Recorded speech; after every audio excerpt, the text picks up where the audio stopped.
Hi you all, it's me Maya Marchant. I'm back with a natural wig tutorial. We're doing the ball cap method, so we are gonna pull it all the way down. I have a little bitty forehead, so this is gonna work for you all. And this wig cap was kind of thin, so don't kind of worry about how I start ripping apart towards the end. Taking our got to be glue spray, we're spraying that right above the hairline. Next, we are cutting our cap and we're going to create the customization now. Taking my red ruby press powder in the number 11, I'm placing that all on the cap, not necessarily in the back, but majority in the front and especially where the part area will be. We're utilizing Sensational Bare Lace Wig in the white part in a number 2. I can't understand the name of the lace because, baby, this lace was definitely bare. And it came pre-colored. Like, you can kind of almost lay it without even adding anything on. And I wanted you to see how the wig looked without us even gluing it down. I just wanted you to see how that lace looked right on me. And our got to be glued spray again. We are spraying the front of the hairline. We're taking a headband to melt our lace down. We are cutting the lace. It's easier to take it in sections, so right now I'm just cutting the lace into sections. Next, we're going to use a eyebrow razor to cut our lace, but you can also grab scissors that's kind of like zigzag, not the straight scissors. Do not do straight scissors. The zigzag scissors will work just as great.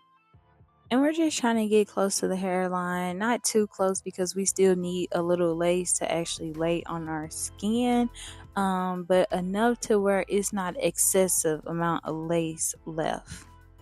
This wig hairline was so beautiful that I actually did not pluck it. I did take my tweezers and I pulled out maybe like 2 to 5 hairs in the front just slightly, but I did not pluck you all. This is a very beginner friendly wig. Next, in the front, I'm cutting some hairs to create our baby hairs. This is optional. You don't have to have baby hairs. Literally, before it became a trend, I've just always added baby hairs to every style. Next, we are taking our wax stick and then we are going to press the hair. And I got that wax stick off of Amazon. I could link it. It's just a random wax stick, but I do like it. Do want you to take notice of how I am pressing the hair. Please be sure to not overly heat the hair. Place your pressing comb on only 10, which is kind of a low setting, no more than 15. I had it on 20 and that was way too hot. Now we are laying our baby hairs with some edge control.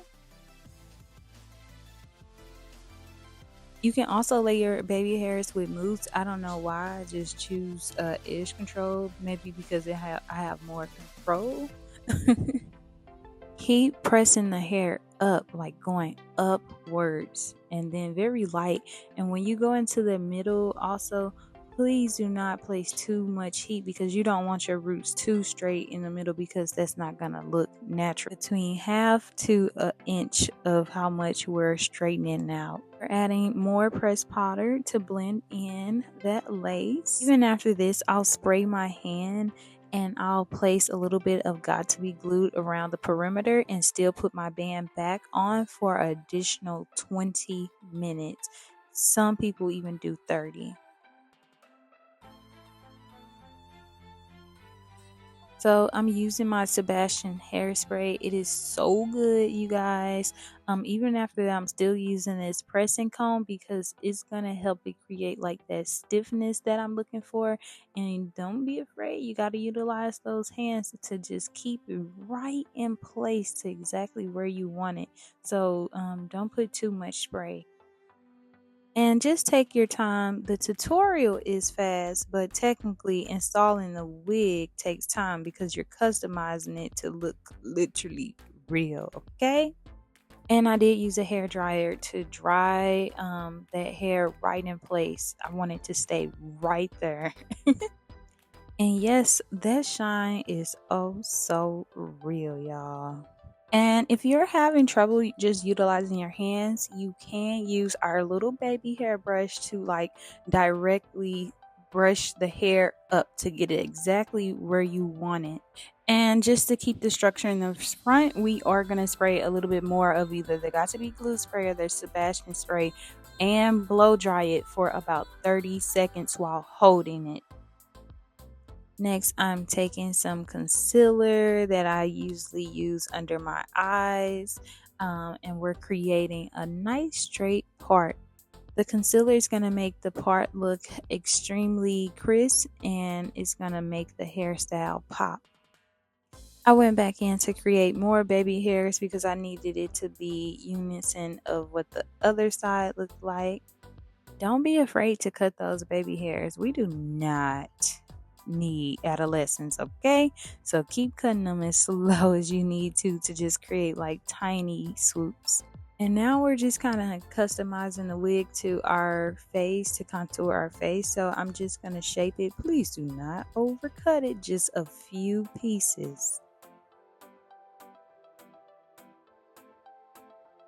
And we are all done. Look at that lace. Look at that. Look at that. Y'all know that looks absolutely